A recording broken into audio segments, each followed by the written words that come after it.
किसी ने कानून के दायरे में रहकर उसका पुरजोर जवाब नहीं दिया। मजलिस इत्तेहादुल मुस्लिमीन की तरफ से इम्तियाज जलील साहब ने ये ऐलान किया कि अगर फुला तारीख तक इस नापाक शख्स को गिरफ्तार नहीं किया जाएगा तो मैं औरंगाबाद से एक गाड़ियों का काफिला लेकर निकलूंगा और थाना या मुंबई को मैं पहुंचूंगा। मजलिस के मुखालिफिन, कांग्रेस और बीजेपी और समाजवादी के कमजोर नाखिस लोग, जिनको हिंदी में क्या बोलते, नपुंसक क्या बोलते हैं?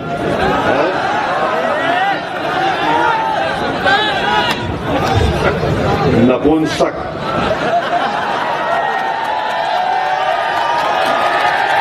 इन लोगों में इतनी हिम्मत नहीं थी और जब इम्तियाज जलील ने ऐलान किया तो सब ये समझ रहे थे कि नहीं ये मीडिया पब्लिसिटी के लिए बोल रहे हैं। फिर बाद में इन कमजोरों ने कहा कि नहीं, पुलिस इनको रोक लेगी, औरंगाबाद में ये प्रेस कॉन्फ्रेंस करेगा।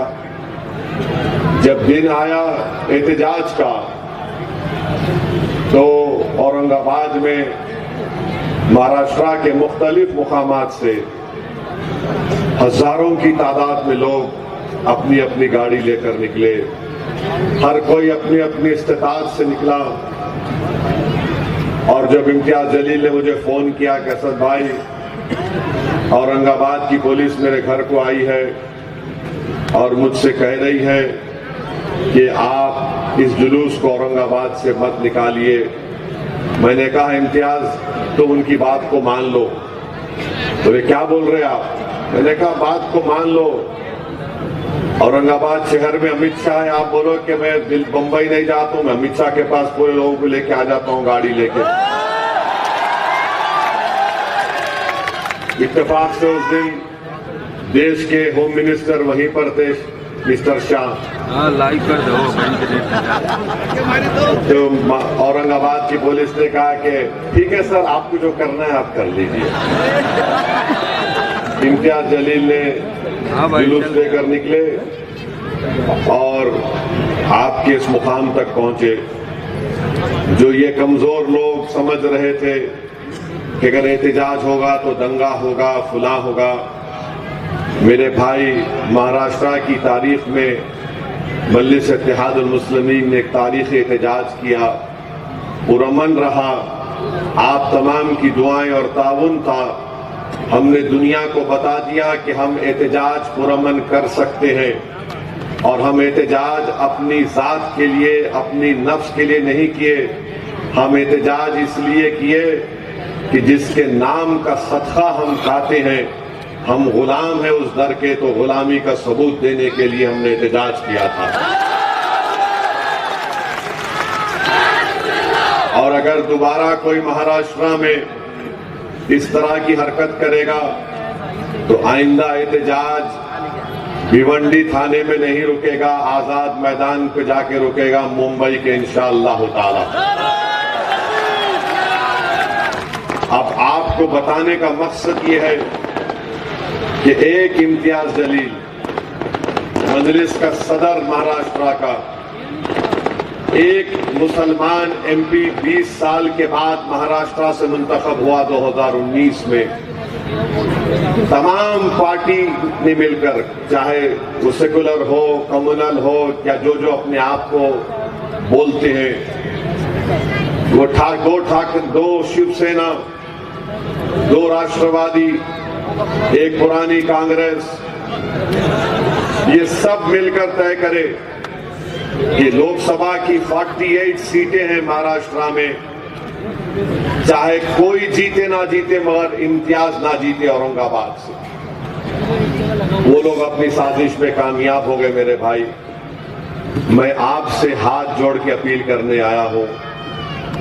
इम्तियाज तो इलेक्शन हारने के बाद भी आज भी लड़ रहा है, मगर मैं पार्लियामेंट में अकेला हो गया। मेरे भाई, अगर मेरे साथ इम्तियाज जलील और मेरे भाई अख्तरुल ईमान होते। नीतीश कुमार के पास कितने 12 या 13 एमपी हैं? 12 एमपी हैं। 12 एमपीओं के ऊपर मोदी बैसाखियों के वजीर आजम बन चुके हैं।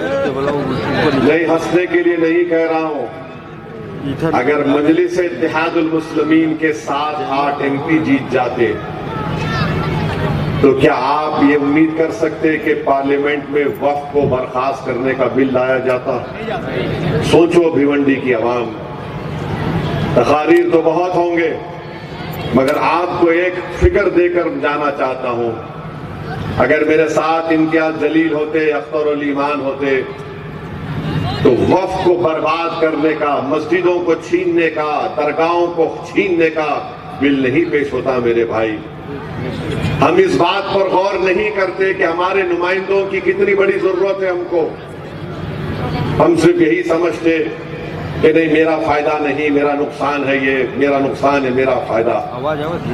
मैं देखता हूं पार्लियामेंट में अकेला हूं, अल्हम्दुलिल्लाह। अपनी जिम्मेदारियों को अल्लाह के फजल करम से मैं निभाता था, निभाता रहूंगा। मगर अगर तादाद भी तो कोई माने रखती, अगर तादाद होती हमारे पास 3, 4, 5 होते, तो ये कानून, ये बिल नहीं लाया जाता। जो धोखा औरंगाबाद में इम्तियाज जलील को दिया गया, व्हाट्सएप पे पासवर्ड भेजो भाई। मेरी आपसे अपील है कि आप उस धोखे का शिकार मत होइए। और मोमिन वो है जो 2 बार एक सुराख से नहीं डसा जाता। एक बार जालिमों ने हमको डसा, हम औरंगाबाद की पार्लियामेंट की सीट को खो दिए। वो ललचाई हुई नजरों के साथ अब आपके ऊपर नजर लगा